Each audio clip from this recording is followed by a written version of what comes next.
Straight to the point. Okay, atong ipadayon. Ang ikaduha niyang statement related ni sa iyang press-con gahapon. Ato ning bantayan ha kay og di mabantayan makaingon mamahigalang ko niyo. Wala no? Sakto di ay nga dili manaog ang gobernador, ha? Matod pa niyang second statement be. Related na ako lang i-flash gabay ang iyang second statement. Sige na ko names be. Unya dayon ipakita itong press-con. Kano? Baglisin ng number 3. Kanang paragraph 3. Sige. Kanang paragraph 3. Okay. Ika number 3 nga, number 3 nya baglisi og yelo para ma-emphasize na to. Nya akong basahon na kay nagbasa nimo ani makaingon man ka nga. Maudi ay. So, okay ra di ay nga na ang gobernador diha. Lagi ingon man niya mahigala Ang basahon na. The suspension is illegal. Matod pa niya ang suspension kuno niya illegal. As it violates Section 261, Paragraph X of the Omnibus Election Code, which explicitly states that, matod pa niya, kini kunong suspension illegal, kay nakalapas kini sa Section 261, Paragraph X sa Omnibus Election Code nga nag-ingon. Matod pa, sa mag-ingon, any public official who suspends any elective provincial, city, municipal, or barangay officer without prior approval of the commission shall be guilty of an election offense.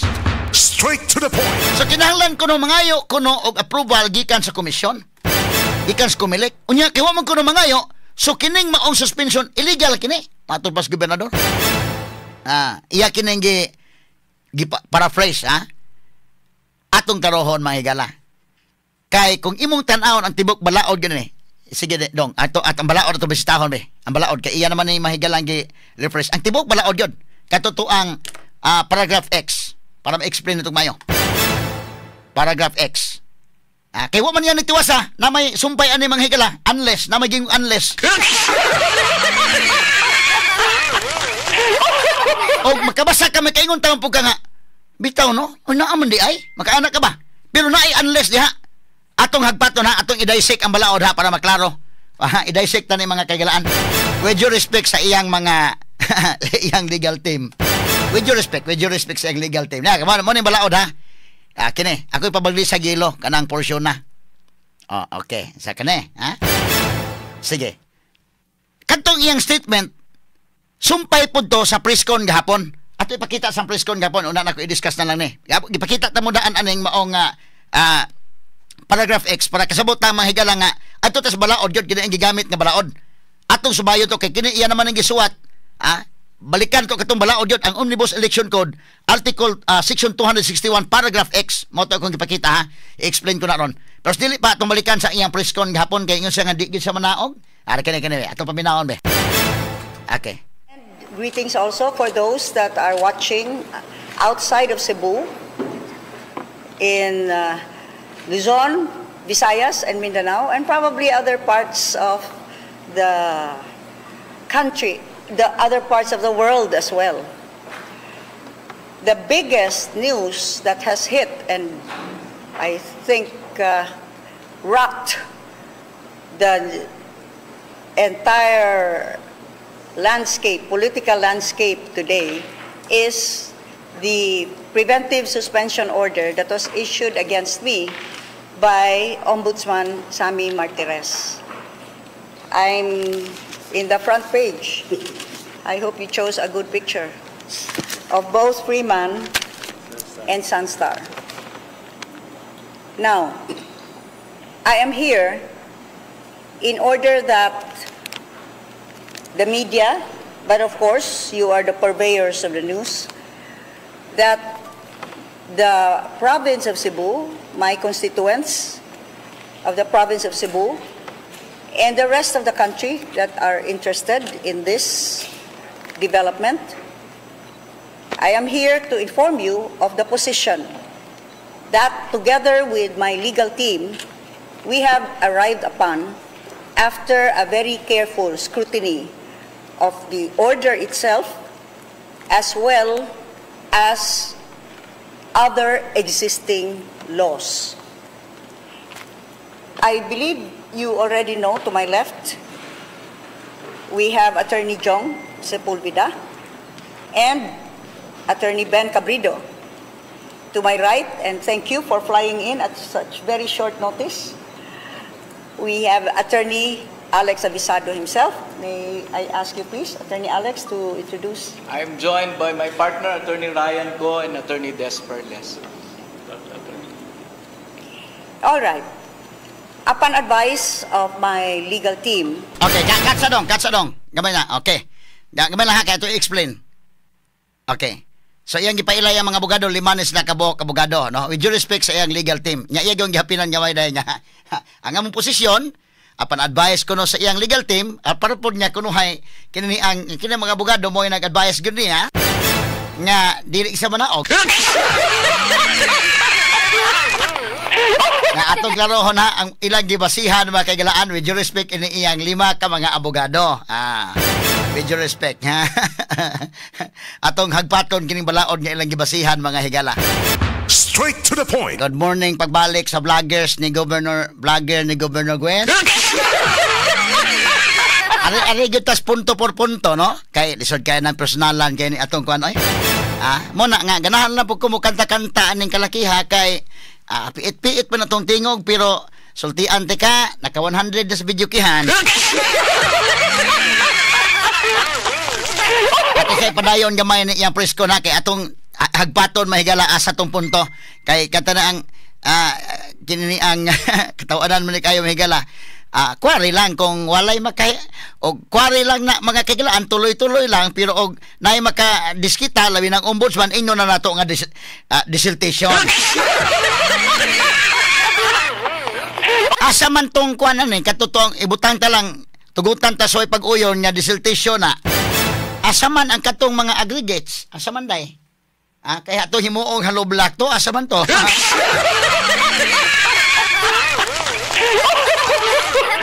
Pila man kadam truck ang nakuha sa sand and gravel? Unya pila may nakwarta adto? Kwintadahi pod mi ana oy.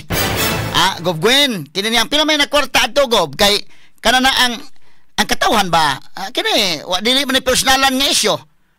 Mangutana ta unya pila may nakwarta adto? Pila may sa probinsya sa Sugbo anang kuana? Doon ako'y nabasa ning order mga kagalaan nga ni bayad ni sa probinsya. Pero niya unsa man pila may nakwarta gyud ato sa probinsya. Pila man gyud gob, kini bitaw pong sa CR bitaw South Bus Terminal o North Bus Terminal ang muwiwi 5 o niya ang muoo 10. Pila naman tanan ni gob dugay-dugay naman ning katuigan, Nya mas mahal pa man ni ngimong kolekta gani ni ining mag-drop off, mas mahal pa per area. Pila naman na wa may kwintadas katawhan. Straight to the point. Mao na nga ang bus o graba, nakuha dito. Di amo na bisag mamintal ka lang gani mo palag mo gani mo palag mo gani DENR. Mamintal ka lang mga bato kani na bang imong gipanguha ng bus o graba? Pila ka truck ang nakuha adto gob? Pila ka truck? Kana mo'y dakong pangutana karon. Unya karon be tiwasod ta sa dinya preskon aron nya ato mahigalan dito ta mo hagpat. Sige names, go ahead names. just a very few days before the election itself, and being well aware of a certain prohibition period where public officials may not be issued suspension orders during the election period. This is why I have decided, upon advice of my counsel. Okay, katsa dong. Okay, katsa ha. So iyang gisaysay nga mao na nga doon na mahigalay prohibition gidili ang pagsuspenso panahon sa election period.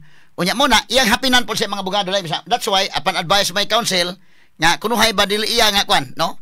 Gitambagan sa iyang mga sa iyang legal team mo na naka-decide siya, daw ato padayon naka-decide siya nga dili sa manaog. Wa gaba.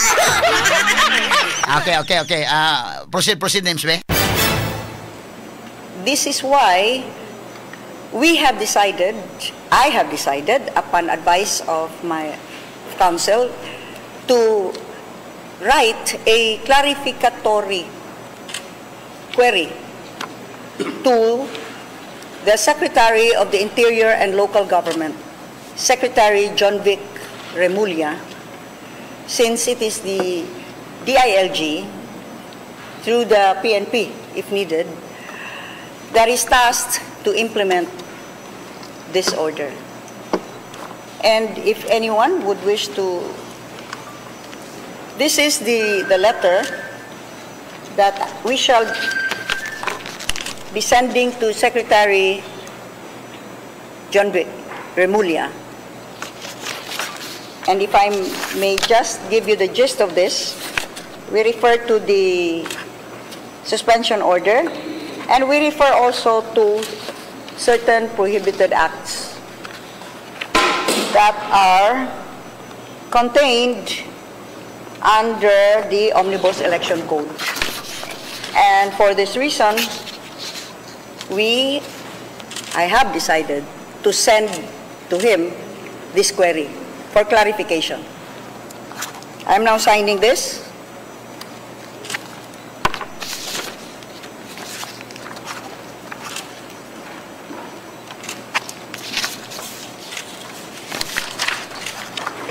And I shall leave my lawyers to then apprise you of how their study and their very careful research on existing laws have led them to the advice that they gave me as regards my position. Let me just state that right now, pending clarification from the DILG as regards the, shall we say, the appropriateness or the legality of suspending a public official during an election period, pending the final resolution. I imagine that the DILG might also request clarification from the COMELEC. Yes, because you see, as I said, public officials may not be suspended unless it is duly approved by the COMELEC. You are already all aware of this. So pending resolution of my query, I have decided to stay put in office and continue to serve as the governor of this great province of ours. We are in the thick of a very, shall we say, a spirited and, in more colloquial terms, ugly campaign season, and we are going into the final stretch. It is imperative that the province of Cebu portrays this picture, an impression of order, of resoluteness and firmness, and that whatever the motivations may be, I will not be perturbed. I will continue Okay. to serve. Sige, Nems. Muna ni, stay put siya, mo continue siya, dias Kapitulyo, di gyud siya manaog. Arihan na itong 2012 mga higala, wa gyud siya manaog, bahala na, magdag folding bed.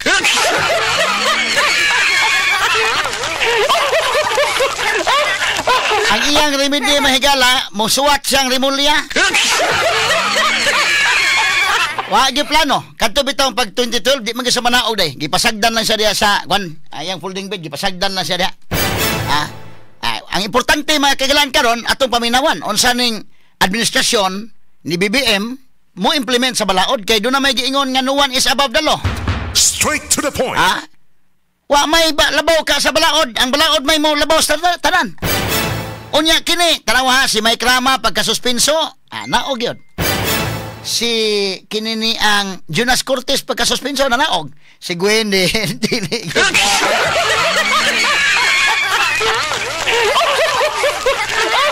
Unya, ingnon ta mahigala katuyang gikot nga balaod. Tungod lagi kuno Commission on Elections kining Omnibus Election Code nga dili kuno makasuspensos pagkakaron nga election period. Balikan nato tong statement dong may kato akong ipabaglaysan nimo dong names atong ikuan ha. Balikan to gamay names. Sige kana. Adi katong usa sa nya pakita to ni sunod na to ni. Ang balaod yun mismo. Kaya katong iyang gikot nga balaod primero. Kaya sa ni katong usa katong statement pa. Katong second statement niya. Gamay lang. Katong second statement nga kuan. Katong akong ipabaglisan nimo ba? Kana number 3. Oh. Kini yang number 3, yang gikot din mo na sa iyang gisulti. Para ma-emphasize na to ha. Naa pa ni sumpay, ha? Okay. Mabaglisan na mo gilo. Sige, ditson lang ta. Tutas balaod na lang para ma-explain na to. O, kana, no? Kini ni ang pagkasultiha, mahigala. Wala tiwasa. Nagiputol. Adtuon itong balaod yun. Para maklaro. Ang Section 261, Paragraph X. Okay, adto sa names. Atong Section 261, Paragraph X. Kana. Sige, kana. Akong ipabaglisan ni mo ng kuan. Kana lang siyang gibaglisan para nga maklaro yun. Okay. Unsa may giingon ng naa? Matod pa mga higala, suspension of kuan ko no, zoom in pa gyud nung bahala di ko makita kung naong dong. Kana para klaro. Atong basahon na para sa mga naminaw sa radyo o kadtong mga naglantaw na to sa social media. Ang giingon, suspension of elective provincial, city, municipal or barangay officer. Medyo ang balaod magod ang pagkasuwat ba medyo og dili ka anad niya mo basa niya medyo makaingkag unsa pasabot ani ha mo na ako pag first year college of law mura kag ma primero mura kag ma lato ba sa ni pagkasuwata pero sayon na ato pa sayon non ha ato pa sayon non kay lisod man i-complicate nimo no i-complicate nimo ng istorya ha mo na ako gipasayon ninyo ganina ha nga nganong suspenso masuspenso man gani ang kananaang di magani mo sugot ang diin arog mamintal og bato kana na bang manguha og bato. Simple kayo na kani ha atong basahon matod pa din he. The provisions of law to the contrary notwithstanding during the election period any public official who suspends without prior approval of the commission any elective provincial, city, municipal, or barangay officer. Baglis ako. Unless, ibaglisan na to ng unless, o ibaglisan to tong any public official who suspends, o kanang unless, akong ipabutangan ni names para klaro kay wa man niya, hutda, iya mang giputol ni Gwen.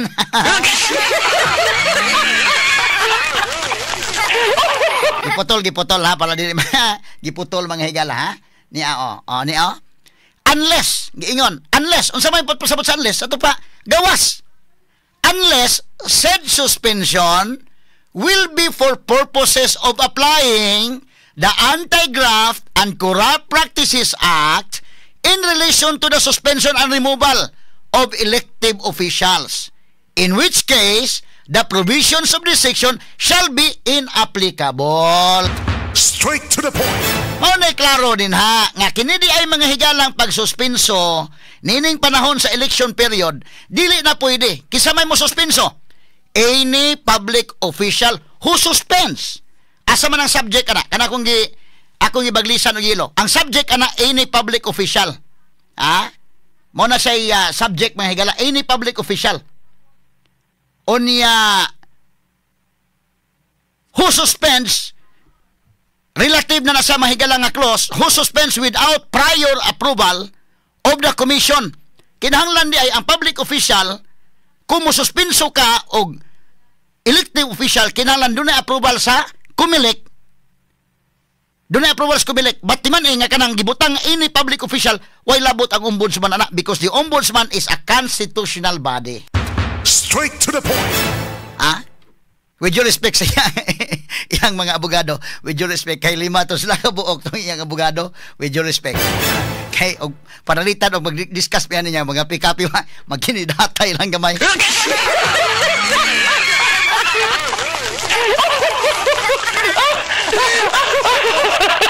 Kini ang ilang theory ba? Lahis lang theory ba? O mga pick-up panalitan ito yung mga abogado, pwede, kinat-kinat lang gamay. Sige lang, yun na. Lima to kabuok. To daghan pa rin sa legal team, no? Mamani ilang saligan yung mangihag mga cyber libel na bisag naginuton mahigala bisag comments lang. Pero sabot pasabot ini kanang gingon any public official who suspends. Why labot ang ombudsman ana? Kay ang ombudsman mahigala is a constitutional body. ang COMELEC is also a constitutional body nga dili maka-review sa ombudsman. Ha? atong klaruhon, Gubgwen.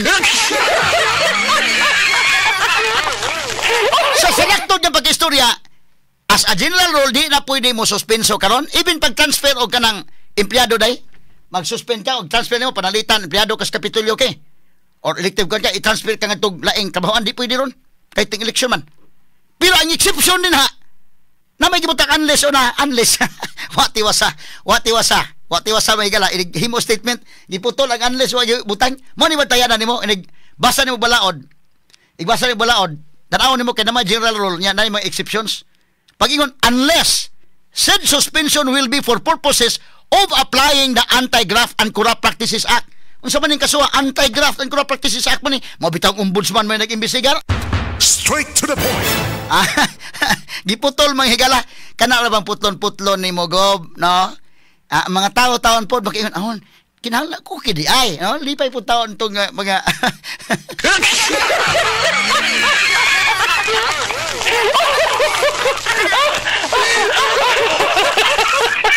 Giputol, wa i-appeal mahigala unless mo na ako balik ta sa balaod kay kini ang iyang statement ba sa iyang kwan. Wala gi kompleto. Ato tas balaod kani ho. Ang mo siya may galay section 261 sa Omnibus Election Code, paragraph X. Mo ni paragraph X. Ug imong tiwasog basa na day unless wa tiwasang Gwen. Ikaw gubno medyo may pagka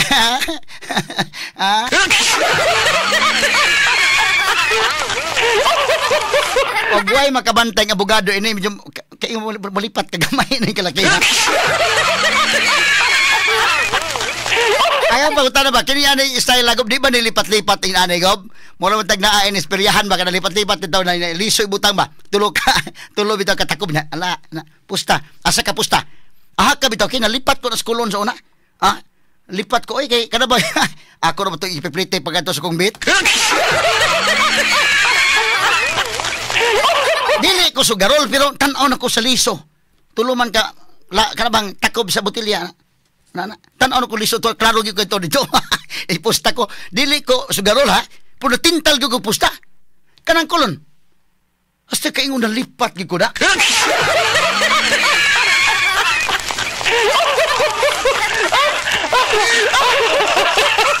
Kanapang skulon daghanas kulon gay kanang hasta nang pag duwa bitaw kag cheese bitaw day.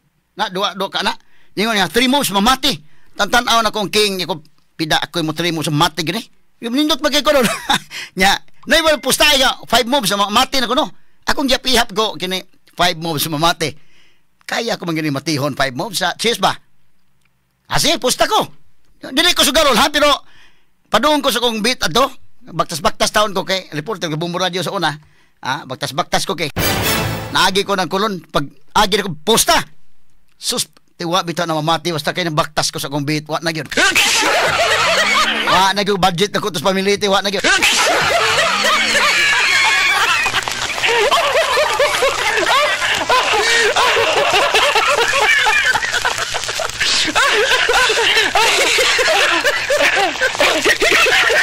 Manang sukad ato ka nang lipat-lipat. Ako di jud ta palipat. Ha? Di tang palipat. Hasta pagbasa sa balaod ay palipat mo. Labi na kato mo take bar exam. Igbasa nimo anang kuan. Labi na padung ka mo take bar exam. Ibasa nimo ayo palipat jud kinay mga exceptions ya. Moingon na gani unless ana na gani bantayan nimo na.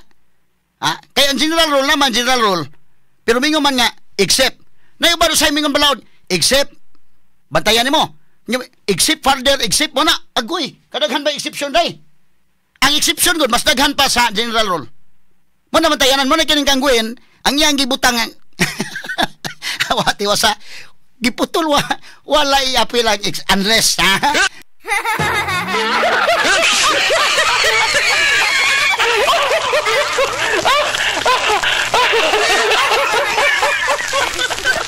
Muna sukad ko napildi ang lipat-lipat sa kolon.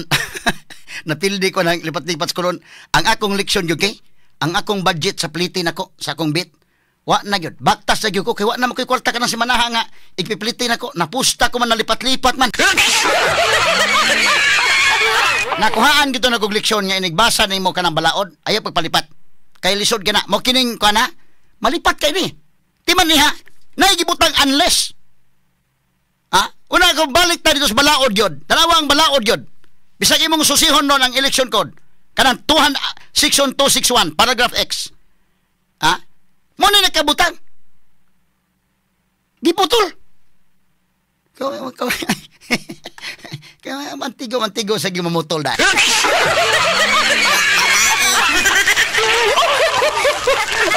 Ang ombudsman mahigala dili na pwedeng imong exception ng ombudsman kanang order. Nya constitutional body man ang kumili kanang ombudsman kanang civil service constitutional body na. Commission audit mo na mga constitutional bodies. Dili man mga higala makareview ang kumilik dili makareview sa ombudsman parehas sa constitutional bodies. Lain-lain sila mahigalag functions, ha? Lain-lain functions. Ikaw gyud gob, agion sa nimo naglipat-lipat gob da. Sama na itawag nimo na, ha? Kaya klaro lang ba? Kay kini di man ka makatusi. Kini ni ombudsman Samuel Martires, Supreme Court Associate Justice kana. Ayaw ko na mapatakan na day. Nya kanang ombudsman, tindakuan ng ombudsman, mahigala daghan ng abogado sa ombudsman. Nya pila man ka opisina ng ombudsman, ombudsman for Luzon, ombudsman for Visayas, ombudsman for Mindanao, ombudsman for the military, upat. Nya pila ka abogado sa ombudsman? Abot siguro 1,000 day. Paminaw ko mga skalibo siguro ka abogado kanang ombudsman. Oh. Sa Luzon, Visayas, Mindanao plus ombudsman for the military, paminaw ko lang ba? Bana ko more or less siguro na. O butata 500 ka lawyers. Magkano 500 ka mga utok ng naa? Nya ang ilang labaw mahigala Regional Trial Court Judge kani adto nahimong Justice sa Sandigang Bayan, nahimong Associate Justice Supreme Court. Makatuo ka na nga. Unya og Hesus Ginoo ko. Mao ka na nga pagtan-aw na to. Gibaglisan nyo na ko na ang balao do. Akong gipabaglisan ni sa baglisan ko gilo kada para maklaro. Nanay unless said suspension will be for purposes of applying the Anti-Graft and Corrupt Practices Act. Kada bang balaod bas pangurakot bagob, no? Exception ng balaod sa pangurakot, oy, ha? Exception ka na. Komentaryo na walang sinisino-sino. Attorney Rufil Fernandez Banyo sa Straight to the Point. Komentarista na walang kinatatakutan sa ngalan ng katotohanan. Attorney Rufil Fernandez Banyog sa Straight to the Point. #1